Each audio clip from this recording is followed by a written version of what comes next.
बहुत ध्यान से सुनना, गूढ़ प्रसंग है। अगर इसे बैठा लिए तो माला माल हो जाओगे।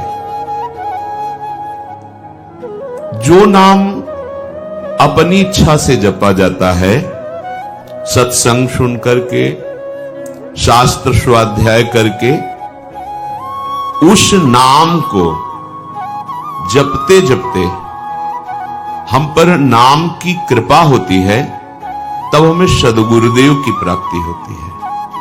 और जब गुरु प्रदत्त नाम होता है, वो शबीज नाम होता है। गुरु के श्रीमुख से निकला हुआ जो नाम है, जब हम विधि पूर्वक गुरु आज्ञा में रह करके उस नाम का जप करते हैं, गुरु आज्ञा में रह करके, तब उसके अंदर नाम की शक्ति जागृत होती है।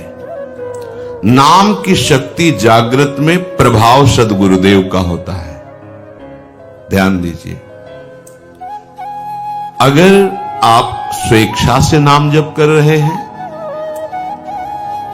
वो मंगल भवन नाम है, आपका मंगल करेगा, आपके दुरति का, पाप का नाश करेगा, आपको सद्गुरु की प्राप्ति कराएगा, वो व्यर्थ नहीं जाएगा।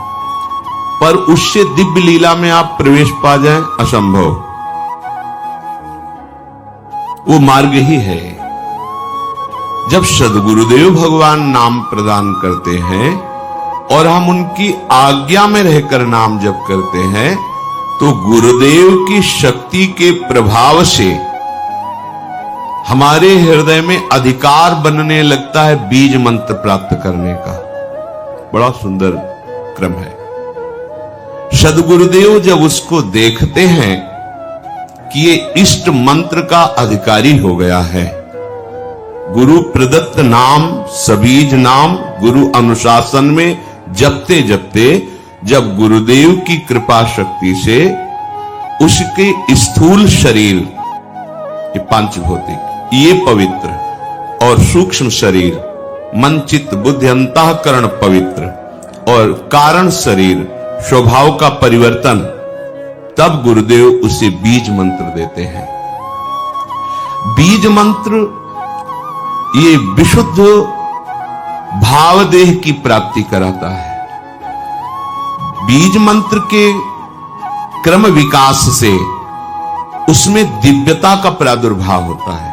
क्रम विकास से आप कितना अधिक मंत्र में तन्मय हो रहे हैं, कितना अनुशासन से युक्त हैं, कितनी पवित्रता का निर्वाह कर रहे हैं, कितनी आपके अंदर एकाग्रता है, कितनी देर मंत्र में टिकते हैं, उसके अनुसार देह एवं मन की सारी मलिनता दूर हो जाती है और बीज मंत्र से सिद्ध स्वरूप का उदय होता है। उस उपासक के हृदय में भावदेह जिसे कहते हैं। मंत्र सिद्धि आचार्य परंपरा से है। आपको मंत्र सिद्ध करने की जरूरत नहीं है, सिद्ध मंत्र है। इस मंत्र में प्रियता, अधिक समय तक टिके रहना, बहुत समय तक निज मंत्र ही चल रहा है। इससे आपकी पहले भूत शुद्धि होगी, पंचभूत आपके शुद्ध होंगे जिनसे शरीर रचा है। फिर चित्त शुद्ध होगा, इसके बाद स्वभाव शुद्ध होगा आपका। वो स्वभाव ही जहां शुद्ध हुआ, तहां भावदेह का अनुभव होने लगेगा। बीज मंत्र से, निज मंत्र से उस समय किसी भी अभाव की स्मृति नहीं रहती। अभाव, न उसे मोक्ष चाहिए, न सिद्धियां, कोई अभाव नहीं। सोचो कैसी स्थिति। जिस समय स्वभाव शुद्ध हुआ, पहले भूत शुद्धि, चित्त शुद्धि, स्वभाव शुद्धि, अब जो भाव का प्रादुर्भाव हुआ, तो यहां कोई भी अभाव नहीं है। किसी भी तरह की कोई चाह, कोई कामना, कोई पद प्रतिष्ठा, कुछ नहीं। ये अवस्था यद्यपि सिद्धावस्था के अंतर्गत मानी जाती है, परंतु इस प्रेम मार्ग की इस अवस्था में माता के गर्भ से उत्पन्न मलिन देह से प्रवेश नहीं हो सकता। इस देह का राग जब तक है, इसमें जब तक अपनापन है, तब तक आपका निकुंज रस में, देखो कहा है, गुरु प्रदत्त नाम जप से मंत्र का अधिकार, मंत्र से समस्त भूतों की शुद्धि, स्वभाव तक की शुद्धि। अब भावदेह का प्रादुर्भाव, माता के गर्भ से उत्पन्न हुए देह से प्रवेश नहीं है, भावदेह से, गुरु प्रदत्त मंत्र से उपप्रगट हुआ जो देह है उससे। बनिता पुरुष भाव मिट जाए, सेवे ललितादिक के भाय, मानसी गढ़े चित्त, उसके चित्त में ही अनुभव होने लगता है अपने दिव्य देह का, चिदानंदमय देह का। फिर वो मानो राजमार्ग पे खड़ा हो गया, राजमार्ग जैसे बना हुआ जीटी रोड। अब आंख मूंद के दौड़ने पर भी गिरने की संभावना नहीं, अब संभावना खत्म, माया अब उसको स्पर्श भी नहीं कर सकती। भगवत भजन की ये माइक अशुद्धि को दूर करके दिव्य देह भाव देह की अभिव्यक्ति जब तक नहीं है तब तक लीला में प्रवेश नहीं होता। छिन छिन बिहरत संग ये अनुभव नहीं होता। अब भावदेह में जो सेवा होती है, जो सुमिरन होता है, जो भजन होता है, वो है भजन। तो इस भजन से उस भजन की प्राप्ति, भजन से भजन की मांग, ये होगा गुरु प्रदत्त मार्ग से ही, ऐसे नहीं हो सकता। विधि मार्ग की नियमबद्धता इस उपासना में दृढ़ करेगी। ये चैतन्य मंत्र अंदर जाकर के आपकी भावना को सार्थक करता चला जाएगा। उपासक के भाव देह के विकास के साथ साथ उसके सामने उसके आराध्य देव का ज्योतिर्मय धाम, आराध्य देव की गूढ़ रस रीति प्रकाशित होने लगती है। ध्यान दीजिए,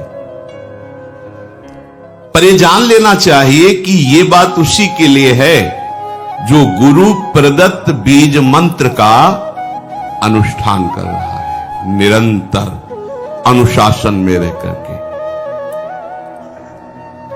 ये मंत्र वाच्य वाचक अभेद स्थिति पैदा कर देता है, अर्थात ये निज मंत्र ही नवनिवृत्त निकुंज विलासी युगल सरकार और उनकी आंतरिक प्रीति, मन मन की रुचि जानी, ये सामर्थ्य प्रदान करता है। जी, क्या कोई ऐसे पाप भी हैं जो भगवान कभी माफ नहीं करते? एक है पाप केवल पूरी सृष्टि में, ये एक ऐसा पाप है जो भगवान माफ नहीं करते। जब दुर्वासा ऋषि ने अम्बरीश जी को बिना अपराध के कृत्या प्रकट कर दी, अम्बरीश जी को मारने का उपाय किया, तो भगवान का सुदर्शन चक्र प्रकट हो गया और कृत्या को नष्ट किया और दुर्वासा को दौड़ाया, क्योंकि वो भी ब्रह्म ऋषि हैं, कोई साधारण तो है नहीं तो एक कदम में नष्ट कर देते। अब वो भागते हुए सुदर्शन के ताप से कैलाश पहुंचे, तो भगवान कैलाशपति ने कहा, नहीं, हम तुम्हें इस समय शरण में नहीं ले सकते, क्योंकि तुमने भगवान के भक्त का अपराध किया और उनका प्रिय सुदर्शन चक्र तुम्हें दंड देना चाहता। हमारे ब्रह्मा के यहाँ गए, ब्रह्मा ने भी मना कर दिया। भगवान के यहाँ गए, भगवान ने कहा, अहम भक्त पराधीन हूं, असुतंत्र, मैं भक्त के अधीन हूं। अगर सुदर्शन शांत हो सकता है तो अम्बरीश जी के चरण पकड़ो जाकर के, दूसरा कोई उपाय नहीं। जिस भक्त का अपराध बन जाए वही भक्त क्षमा कर दे तो क्षमा हो जाए, नहीं भगवान भी नहीं क्षमा करते। भक्त अपराध सबसे बड़ा है, किसी संत महात्मा भक्त का अपराध ये नष्ट कर देगा। साधु अवज्ञा कर फल ऐसा, जरत नगर अनाथ कर जैसा।